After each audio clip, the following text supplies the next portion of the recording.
So we'll begin with 3 sounds of the bell to invite us to come back to our breathing, enjoy this present moment with all its happiness, all its pain, all its joy.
Dear respected Thai, dear brothers,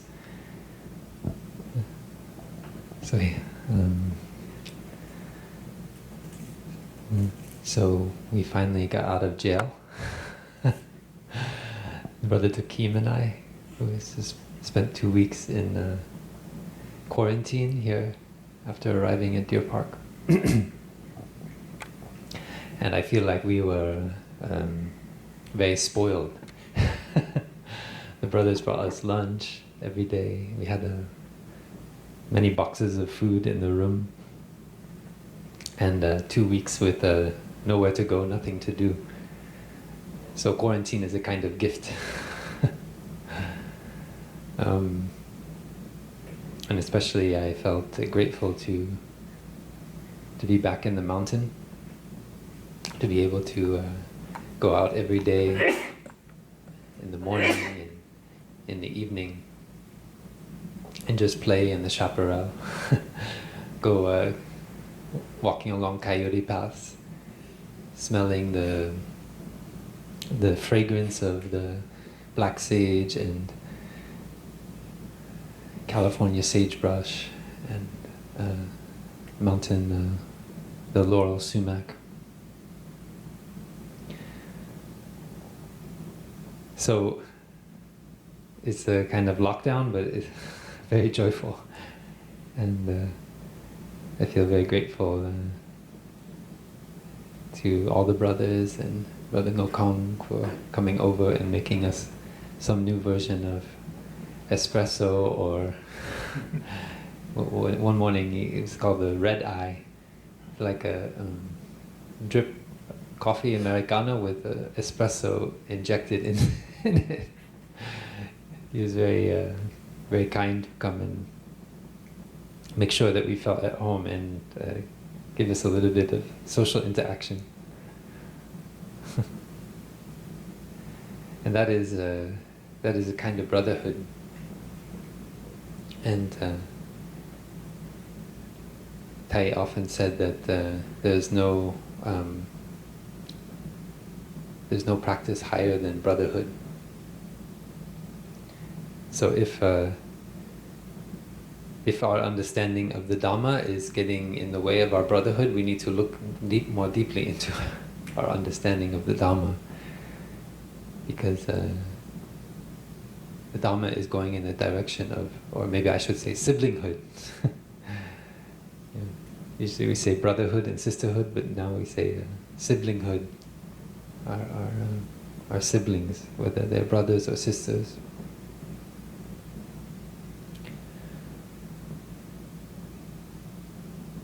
So this deep siblinghood is what makes our community stick together. Whether, like in my case, whether I spent the last 11 years living in Plum Village, or whether I am here living in Deer Park every day, seeing the brothers coughing up the phlegm into the sink in the morning next to me. I still can touch siblinghood, believe it or not. But I know that sometimes when we're in close quarters, it's more difficult.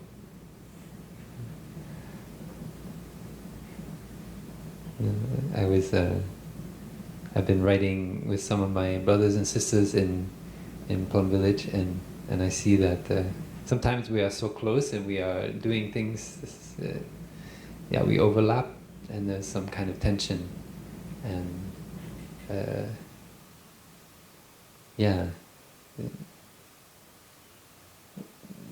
and when we forget to appreciate the other's presence.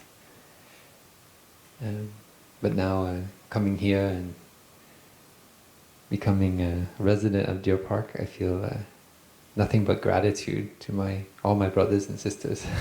I see very quickly when there's a little bit of distance, you just feel so much gratitude for being on this path together, being students of Thai, being able to practice the Dharma every day. So thank you for your practice. Thank you for being here and being able to play together in the Dhamma Dhatu, the field of the Dhamma.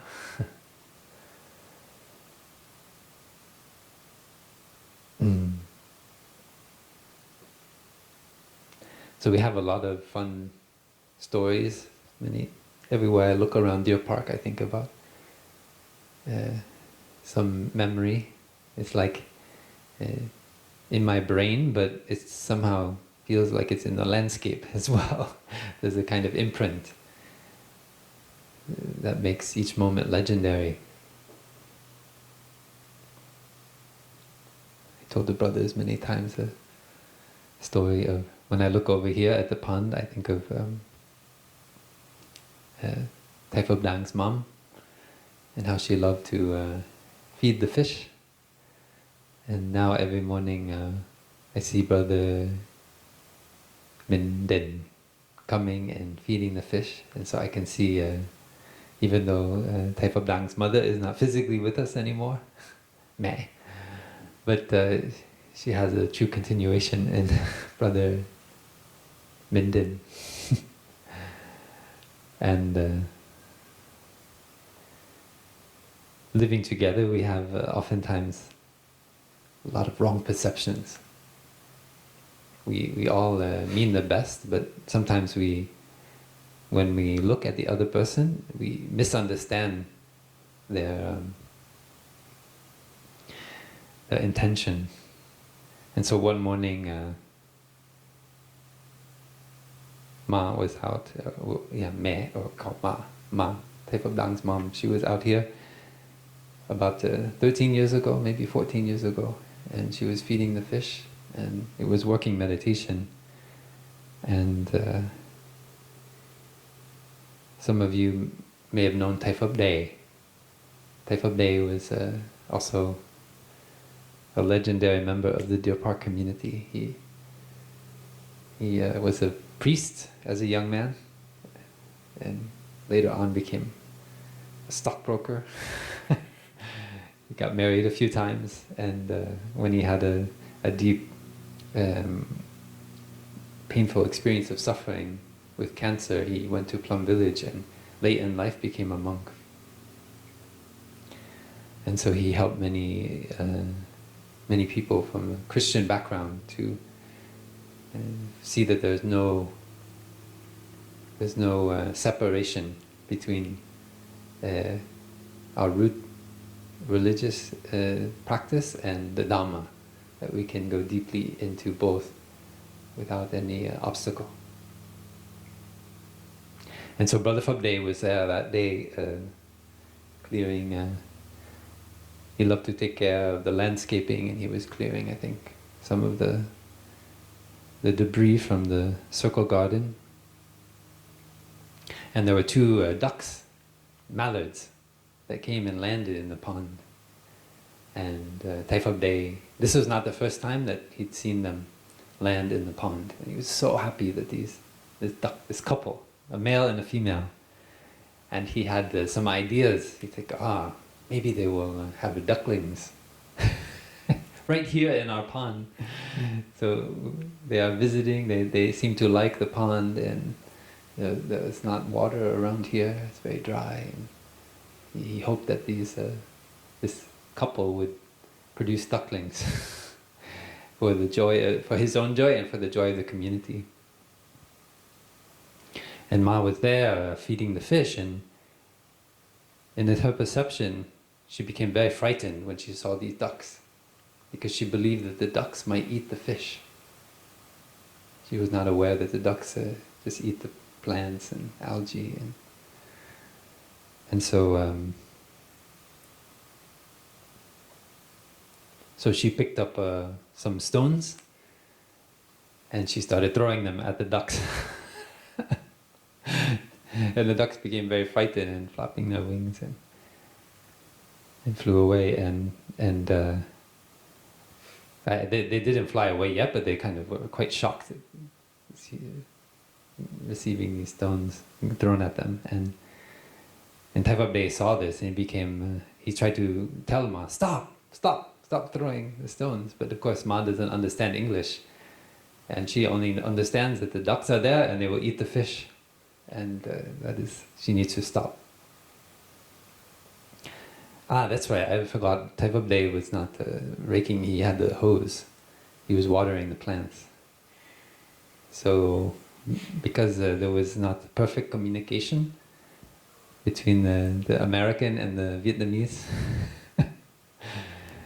he found no other choice but to start spraying Ma with the hose to stop her from throwing stones at the ducks.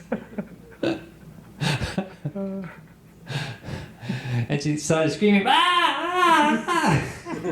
and we were all out here, and we said, what is going on? We just saw Phap spraying Ma with a hose, and she's yelling and throwing her arms up and going away.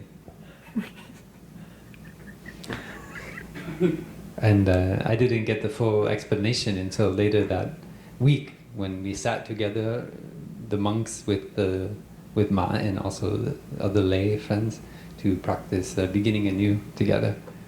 We sat right here in this hall, and Phap practiced beginning anew. I begin anew, Ma. I'm so sorry that I sprayed you with the hose. I thought that you might hurt the ducks, and I so wanted those ducks to come and have ducklings here.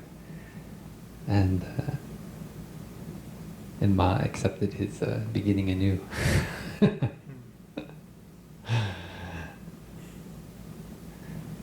So that is a kind of legendary story of Deer Park.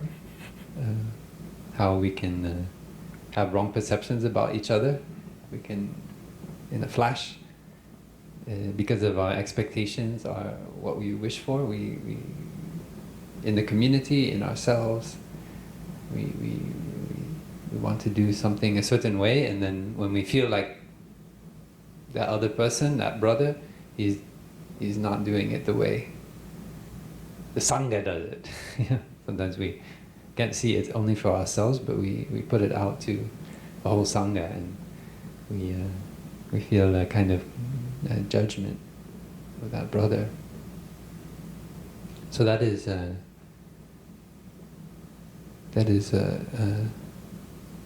invitation when there's a conflict, when there's some kind of wrong perception, to practice looking inside. So I was asking some of the brothers what kind of topics to share about today in the Dharma talk, and one suggestion was the practice of investigation of phenomena, Dhamma pravicaya, one of the factors of enlightenment.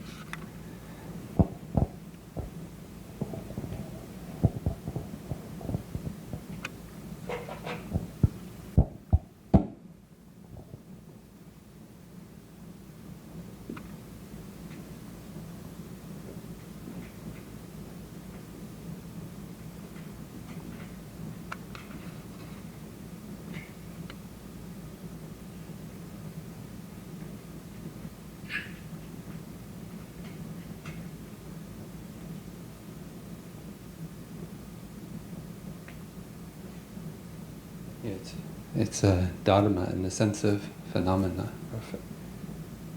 Yeah, Dharma. Jaya. Jaya is to, it's like when we sift through. You have a bag of grains and you go through and you see this is wheat, this is rice, white rice, brown rice. Like we know the story of the man with good eyes who opens a bag in the Sutra on the 4 establishments of mindfulness, and he's able to see this is rice, this is sesame, this is mung bean. We know that the grains inter-are, but we know mung bean when we see mung bean. We know rice when we see rice. And so, in looking in ourselves, we know clearly when there's anger, when there's sadness. We can call it by its true name. And sometimes that sadness takes a slightly different form. It's not exactly the same. That is the insight of neuroscience when we look into we can do now scans of the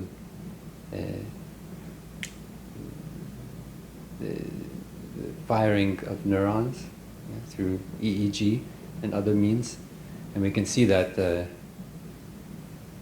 it's never exactly the same. Yeah, our anger is never exactly some kind of like mechanical, exact duplicate of our previous anger, but is actually something that is evolving with our development and our awareness. And so, so we need to be able to recognize anger in its many forms. Sometimes our sadness leads to anger. Something that starts as a feeling of loss, a feeling of despair, then it can transform and feed anger. And we don't see clearly what is the line between our sadness and our anger, because they are continuous. There is a relationship between our sadness and our anger. Our emotions are not sometimes so easy to separate, like the brown rice from the white rice. At least that's my experience looking in. And so I have to learn to recognize anger in its many forms. And that is the practice of investigation of phenomena. Being able to look in. As Tai said, the way out is in. It means we can look in ourselves and recognize what is going on. In modern understandings of the brain and the nervous system, it's often called interoception.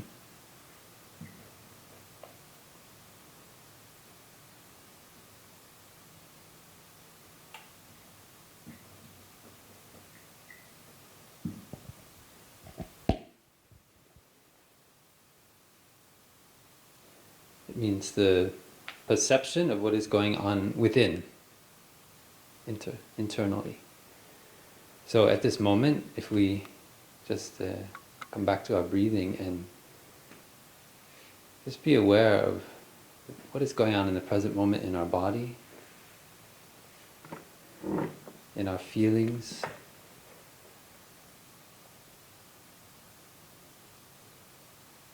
it might be pleasant feelings, unpleasant feelings, either pleasant or unpleasant feelings.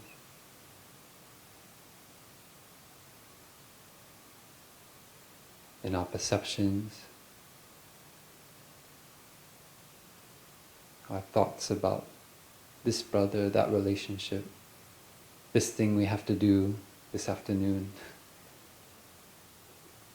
Maybe a difficult conversation or a pleasant conversation we had this morning. All these perceptions. Our mental formations like anger, like joy, like mindfulness. When we're aware of our mental formations, that means mindfulness is present. So they can be mindful of our mindfulness. And consciousness. You hear the words from the Dharma talk. If you are aware, you can see sound in contact with the ear gives rise to sound consciousness. And our exposure to the collective consciousness has conditioned us to make meaning out of these sounds, out of these words.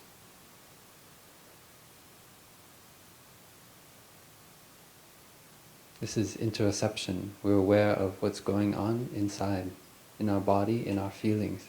It includes awareness of our heart beating, awareness of our breathing, awareness of the blood coursing through our body, awareness of the temperature of our body. Whether we feel cool, there might be a slight sheen of sweat on the surface of your skin.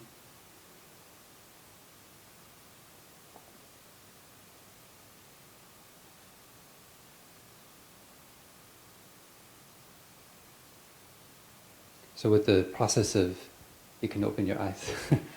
With the process of interoception, we're able to get a kind of cross-section or a kind of instant scan of what's going on in our body. And that insight actually brings about transformation. And that's the very interesting insight of Buddhist psychology. That mindfulness also changes the system. It's kind of like what we learn in quantum physics, that our observation of a quantum particle is actually affecting, our observation is changing the system. It has an effect on the system. And similarly, at a macro level in our body, our awareness of the state of our body is bringing about a change. It's bringing about transformation and healing. And that is why Thai is so passionate to teach about mindfulness. Mindfulness as a source of happiness. It is not just some kind of objective scan, like you go to the hospital and you get the machine that reads the inner state of your body, an MRI that can look and see if there's some kind of damage.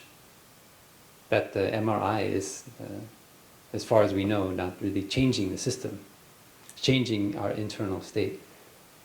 But with mindfulness, we get an insight, what is going on, kind of interoception, but that awareness also is changing the system.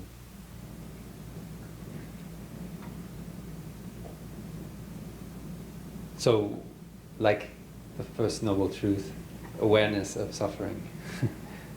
When we're aware of the suffering, then we can see the causes and conditions that gave rise to this ill-being. That is a big happiness. Like right away, this happiness opens up in your heart. That is why oftentimes we hear the noble truth about suffering and we feel, oh, life is suffering. And then we misunderstand completely what the Buddha was teaching.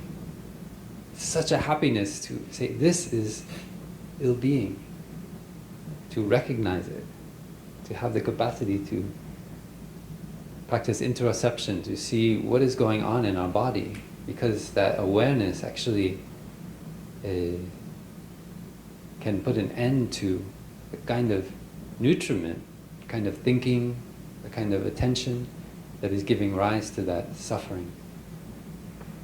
And that is why awareness of suffering for me is one of my favorite practices.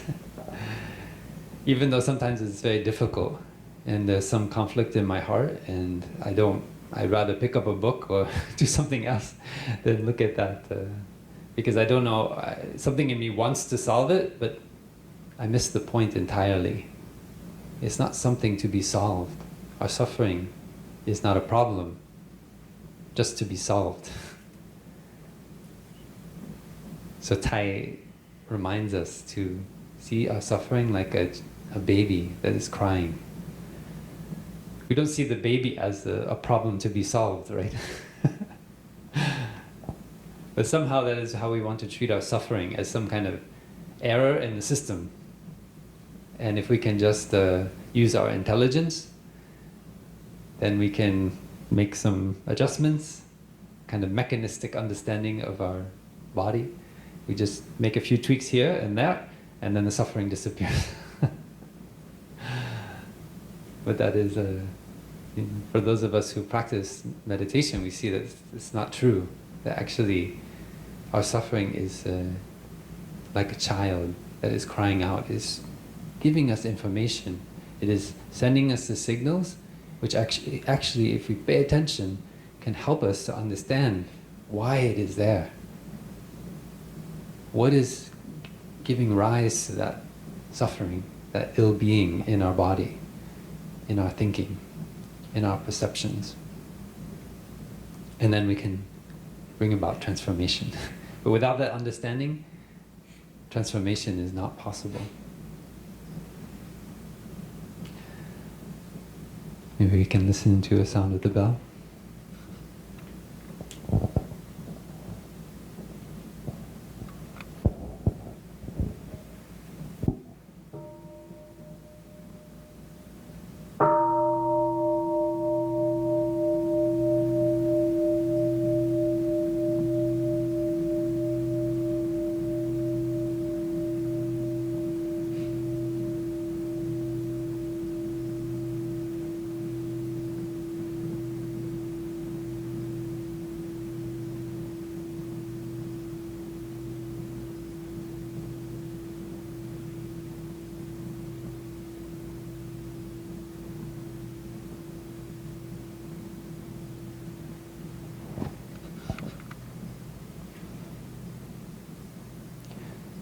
So in the spirit of true investigation, we have an open mind. We don't bring a method to our investigation. We just are open.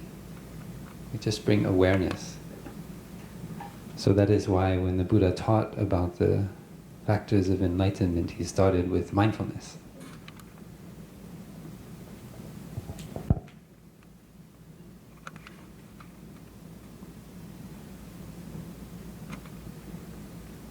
Smriti.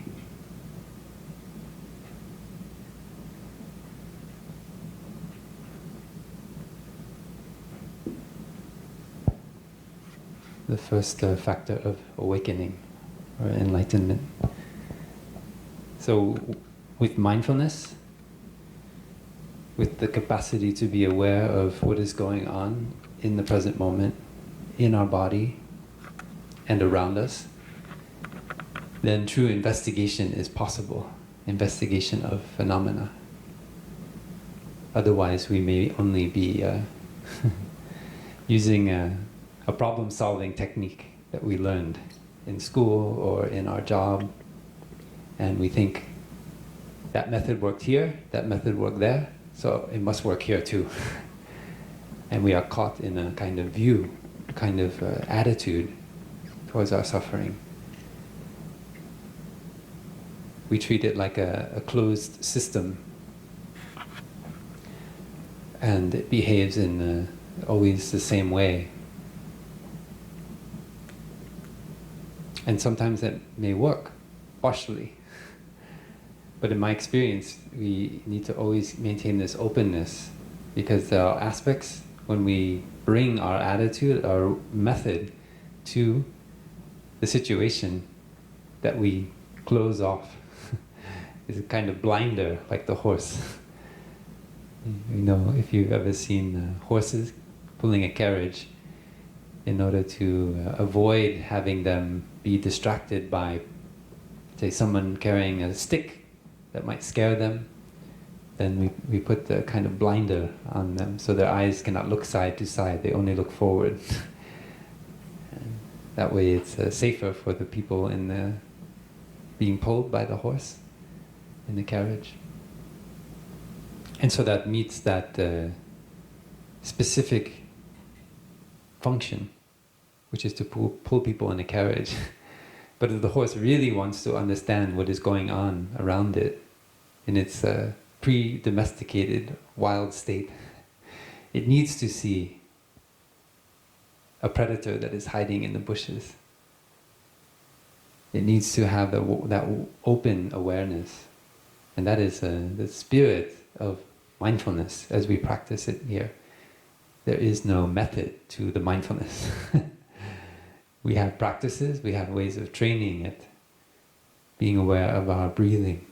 For example, breathing in. I know I'm breathing in. Breathing out. I know I'm breathing out. In.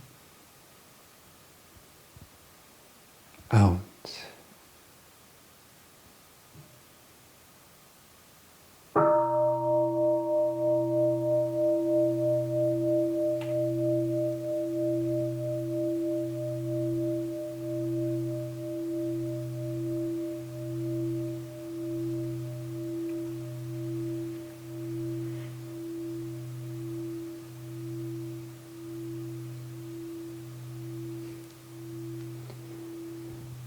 So that is a method of training. So that we can have the lived experience of mindfulness. But we should not mistake the method for the experience. That is a fundamental insight we get through the practice of meditation. We don't confuse the method with the experience. Experience is vast and infinite.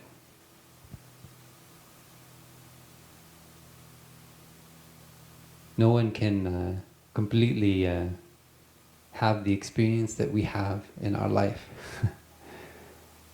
Our experience of our family, our parents, loved ones, those who hurt us, where we grew up, our language, our schooling, the food that we love.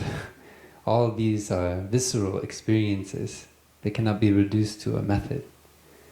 So in practicing the Dharma, we get that insight that we base our practice on our experience. So we have methods of training that help us get the insight, the direct experience. And when we have that experience, when we have the taste of mindfulness, we get the flavor, then we don't need the method anymore. The raft, we can let it go on the shore. We've crossed to the other shore in our practice of mindfulness. We know what it feels like in our heart. And then we can look and have an openness. It's not reduced to one method. So that is the spirit of mindfulness, as Thai teaches us. Openness.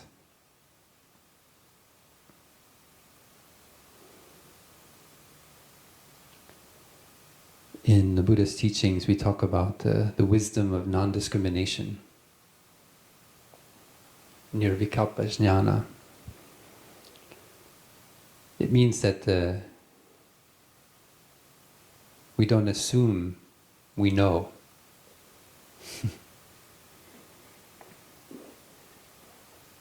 When we progress many years on the path, we could have a sense of pride around our understanding and our knowledge of Buddhism.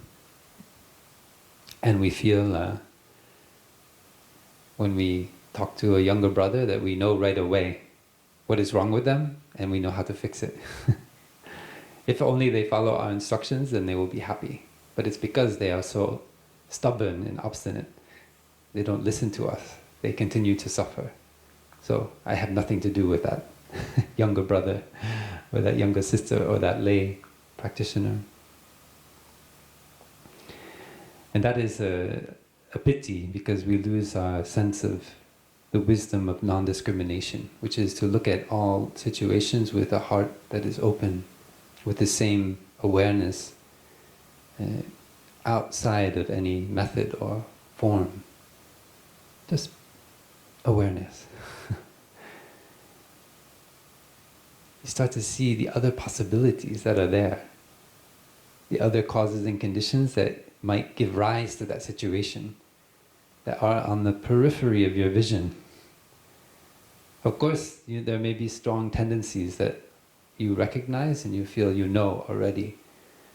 But if you have a heart that is free from fear, that doesn't need to reduce that experience to a category, to a label, if you can suspend that need to put it into a box. My experience is that there's all these other wonders, these other phenomena which are there. As practitioners, we know that there is no one cause for any phenomena, for any phenomenon that arises. Everything is due to causes and conditions.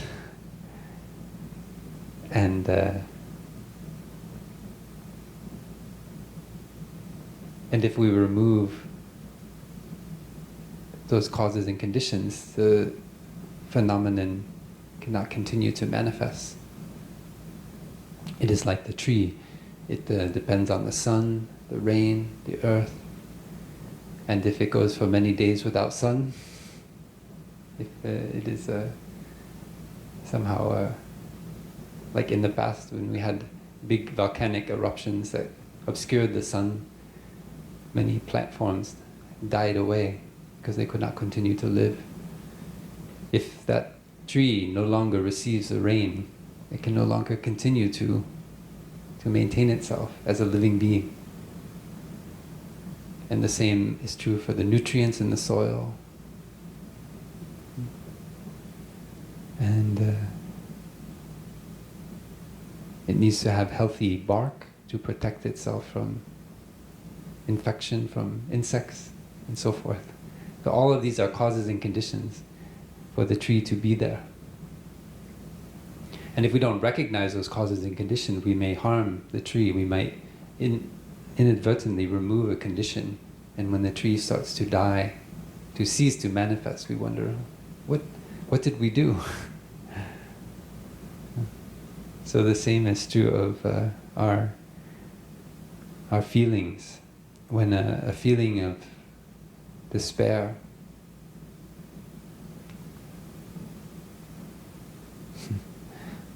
sometimes just opening the newspaper, we can have a feeling of despair. We can feel like shocked. Maybe someone we admired very much has died. And maybe we see the climate crisis, we see weather patterns changing, and we feel we cannot do anything to change the situation. Or we see the political situation and it seems like there is no way out. We see people in conflict over the color of our skin, our injustices against people who look differently over many, many generations. And we wonder, can it ever change? That kind of thinking can bring us despair.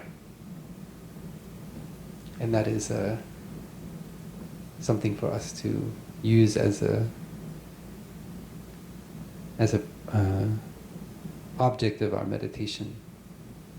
Right away, when you have that feeling, you bring your attention to it. You see, this is my despair. You know that if you continue to dwell, you continue to nourish your thinking with these thoughts, with these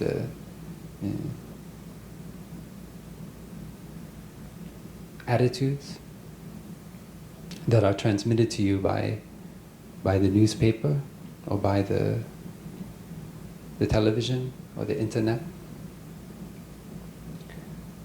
that you'll just want to go throw yourself on your bed. Just put your hands up and you cannot do anything. But as practitioners, we have a deep bodhisattva aspiration, which is to maintain our joy, even in the face of most difficult situations, like the changing climate, like the anger and hatred that is deeply rooted in racial injustice and economic inequality. We are determined. We as monks, we live simply. We have made a choice to let go of a lot of the things that we know will pull us away from our aspiration, like ownership of house, a car, land, family. And that is a conscious decision because we want to go on the path of awakening. We deeply know that if we are burdened by these things, we may have an attachment that will make it difficult for us to go far on the path. And that is for each one of us to see for ourselves. And so, not that all of us have to become monks and nuns, although we could use some more in the world, I think. But if you find yourself in the condition that you have the capacity to let go, I think you get a lot of support in being able to embrace that situation of despair so that it can be transformed into joy. And then that joy can nourish a kind of fire within us, which inspires ourselves and our community and others that there is another way to live. that we do have the capacity as human beings to look deeply into the situations in our collective consciousness which are bringing about such pain, such suffering. And that we do with this wisdom of non-discrimination. So the spirit with which we investigate phenomena is with the wisdom of non-discrimination.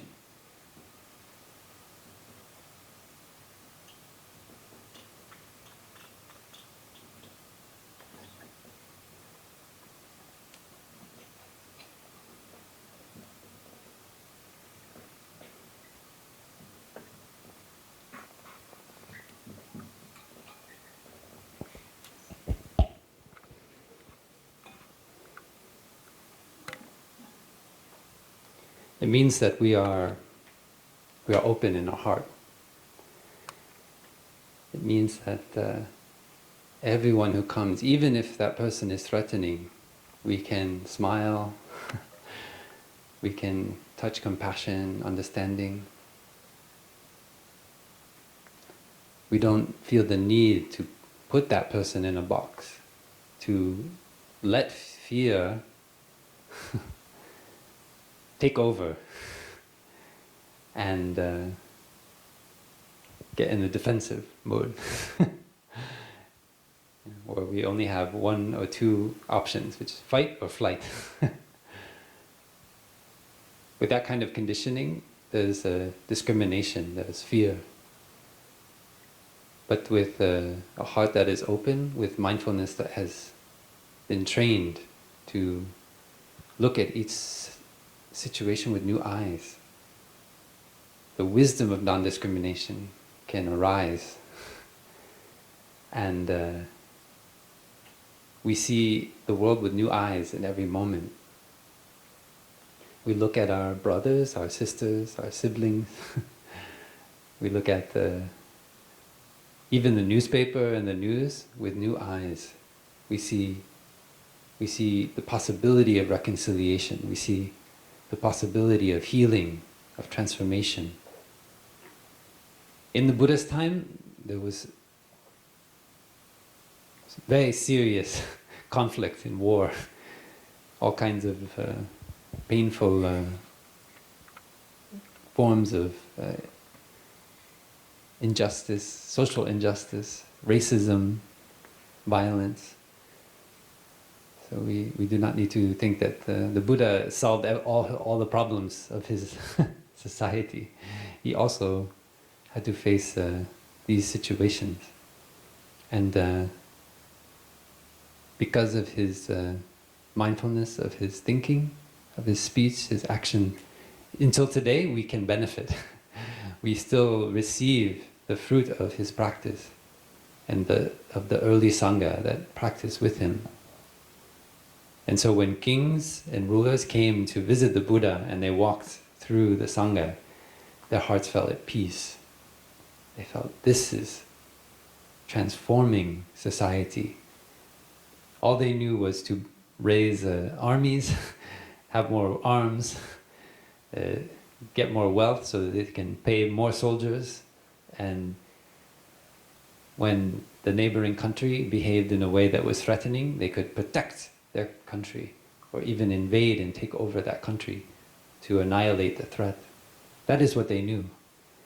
But when they walked, like King Pasenadi, when he walked into the Sangha, and he saw all of these, the brightest of his country, in simple robes, seated in meditation, he had a transformation, and he said, "Dear Buddha, I can see the power of your practice in the Sangha, in the peace that is realized when I walk into the Sangha.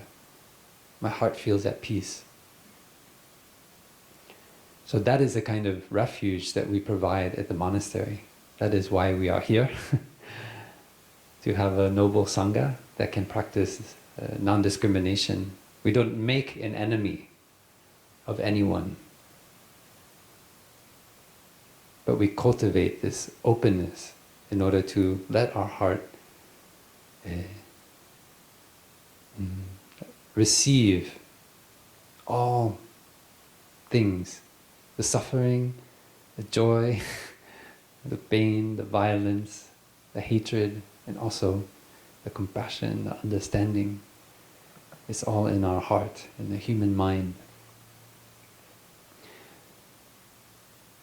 So seeing all of that in our heart, then we can give rise to the wisdom of non-discrimination. We don't see our enemy out there somewhere.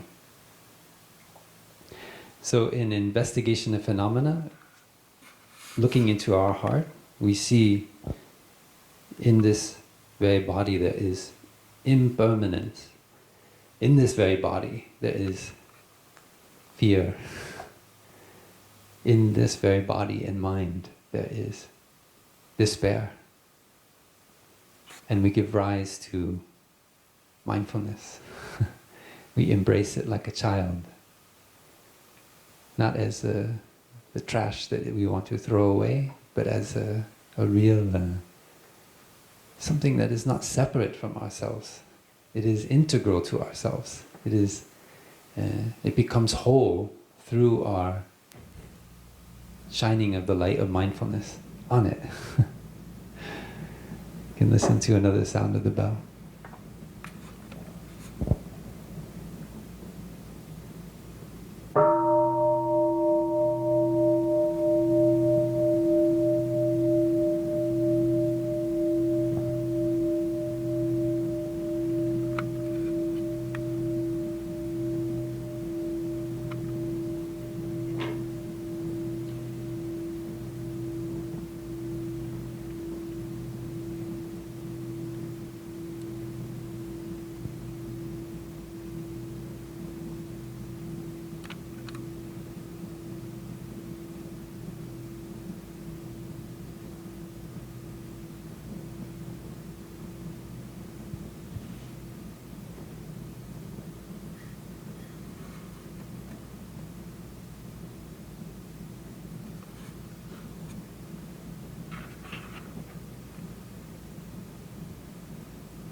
So in Plum Village, we have been holding, over the past 2 years, as a continuation of Thai neuroscience retreats. So retreats for neuroscientists, psychotherapists, scientists interested in the study of the mind. And through the course of that, we've been looking into different models, different insights that neuroscientists have been developing over the past, especially past 20, 25 years. So I'd like to share just briefly about one, and how it can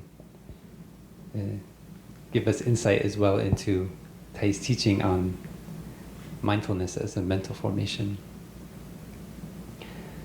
So there's a professor at Princeton named Michael S. Graziano, and he was very interested in how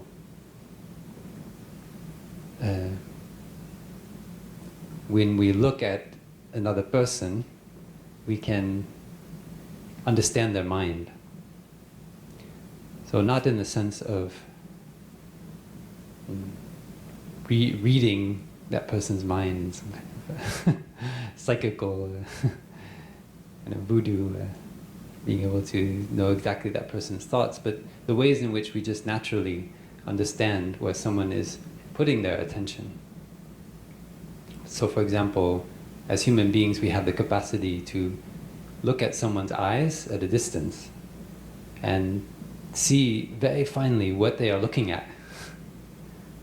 That is something very particular to Homo sapiens. Most animals don't look at each other's eyes.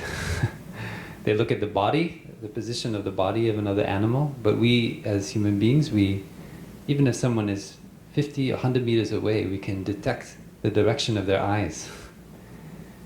And through that we are able to understand where they are giving their attention. Are they looking at me? Or are they looking at maybe a hawk that is flying by? Or maybe they are looking at they are smelling, some food. We look in the way they move their body. When we look at other people, most of the time we're just trying to understand their mind in order to have some level of prediction. What is that person going to do next? Very interesting. So we want to know, we have a sense of social consciousness, a sense of the people around me, what are they looking at? What is their attention? So that I can understand what they will do next. That's what creates some level of predictability. So if we are in our family at home, and we get to know each other's habit energies very well, we not only look at where their eyes are, but also the motion of their body. We can feel when they're angry, we can feel when they're sad. We can see in the way they move around the house. We can predict their mind. We have a sense. It may not be exactly accurate, but we do have quite a capacity. If you've ever walked through some place like Grand Central Station, or maybe Venice Beach on a very busy day. I know we're in the COVID crisis, so it's not happening right now. But pre-COVID, many times I had the chance, I'm from near New York City, to walk through Grand Central Station. And it's kind of like a dance. You have many entrances and many exits, and people are going through the main hallway, and somehow, very quickly, we are able to predict the velocity of each person so that we walk through without hitting each other. We have this incredible sense of mindfulness of the other person's direction in order to predict and move our body in such a way. We don't even think about it. We just weave our way through the crowd usually without any collision.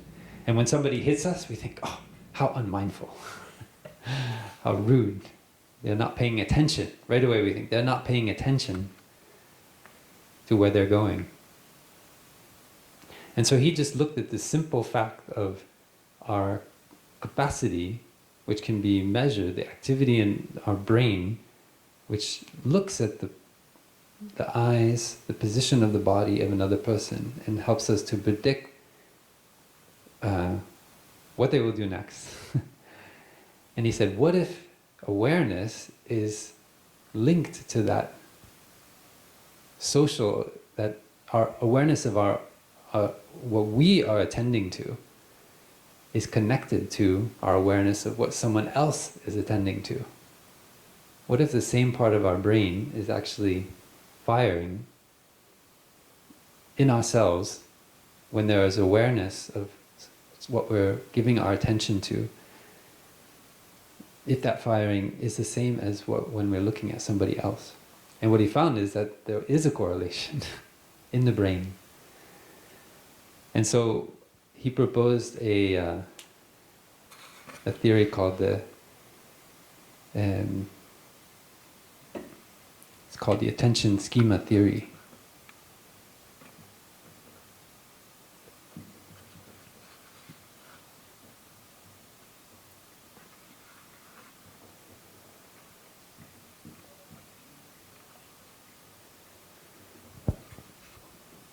And just to very briefly, what he says is that awareness is a quality that can or cannot be present, that may or may not be present. Awareness is information. It is a kind of model of what we are attending to. So attention is a process in the brain, and this is something that has been thoroughly studied. Many neurons may fire in certain patterns in our brain when we are hearing sounds, when we suddenly see a movement in the distance, and then that we are actually receiving that information in our consciousness. And at any moment we have many kinds of signals. You might be feeling very hot, and so your attention goes to the state of your body. Even though I'm giving the Dhamma talk, you feel maybe some uncomfortable sensation in your body, so your attention shifts to the state of your body. And then you might come back. Say, oh, now Brother Phap is talking about my body. I better pay attention to what he's saying. And so your attention comes back to the words, or maybe looking at me in gestures. And so at any moment we have these various patterns of firings of neurons which are happening in the brain, and they are all, our attention is prioritizing one pattern over another. So that is going on all the time.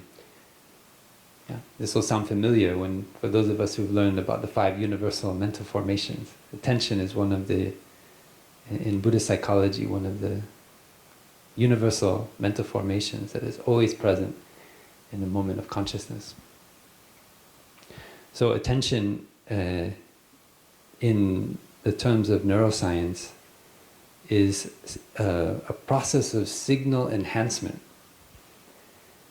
So of all these competing sounds and sights and smells and internal proprioception, the sense of the body's place in space, interoception, the sense of our heart, our breathing, our feelings, at any moment we are enhancing one set of signals over another.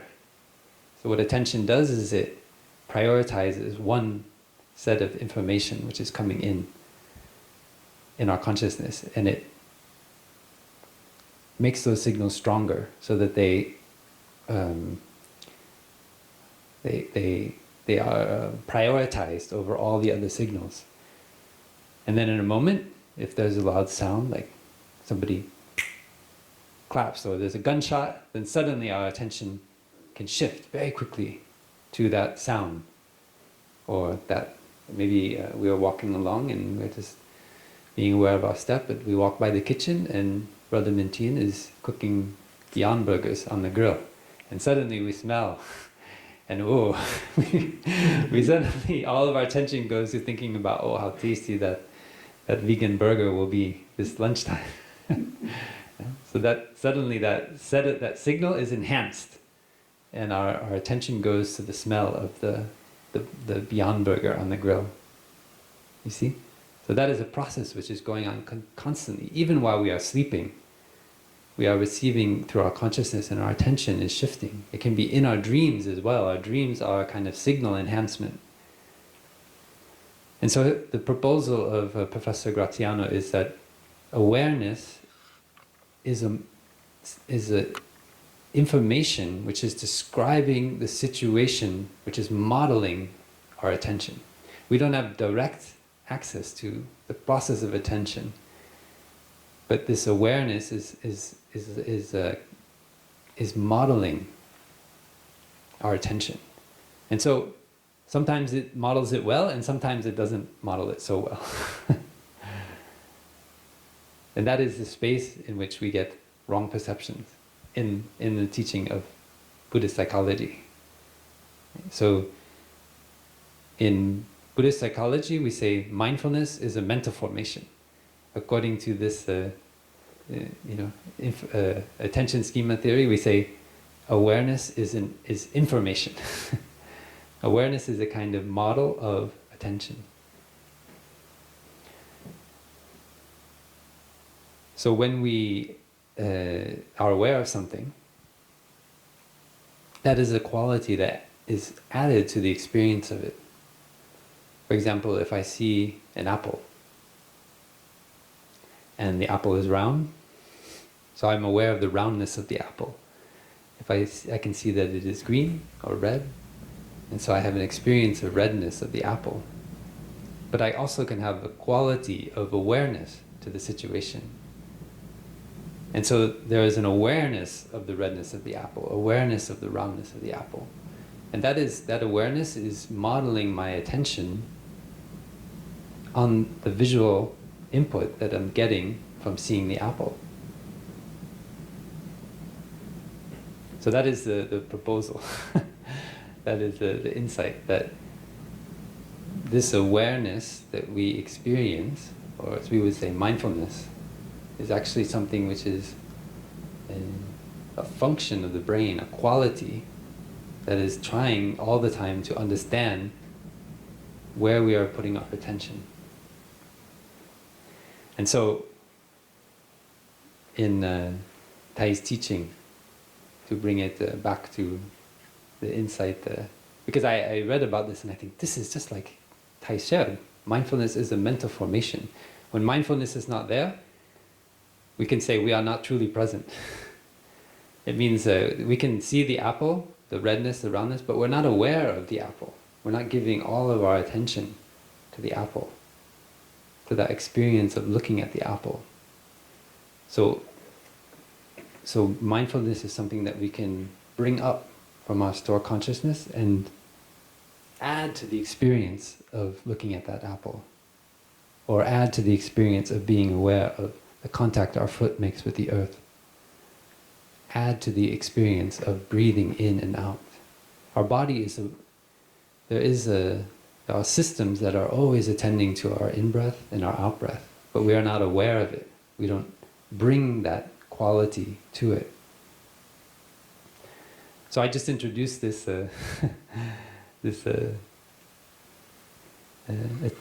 attention schema theory to show in what ways that there is an interpenetration of modern neuroscience and Buddhist psychology. When we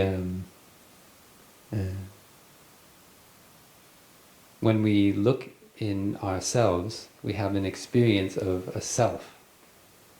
We think this is me, this is mine, this is myself. But in neuroscience, when we look, we just see the activity of the brain, formations which have been traveled, ways of thinking that have been reinforced over perhaps many years. And in there, we cannot see anything we can call a self.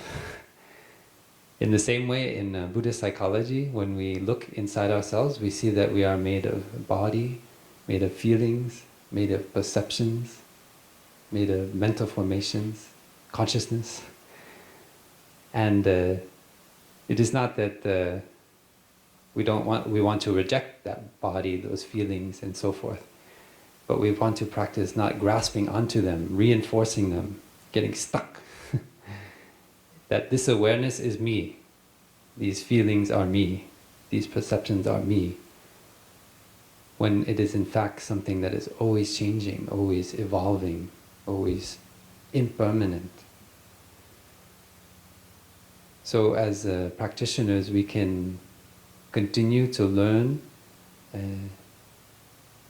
from the findings of neuroscientists, like in this case, thinking about how our awareness is also based on our awareness of our own body is based on the awareness of others.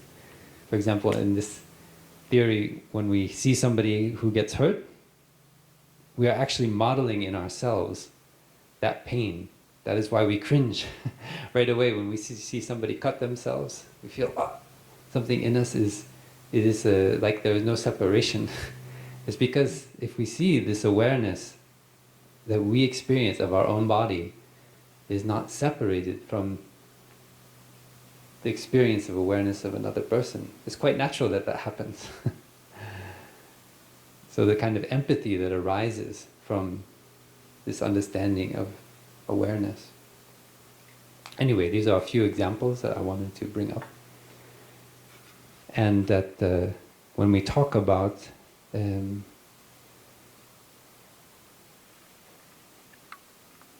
healing and transformation,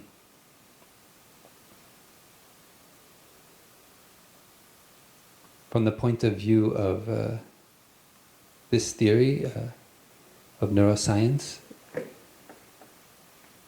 our awareness is in a feedback loop with the state of our body and mind. So the practice of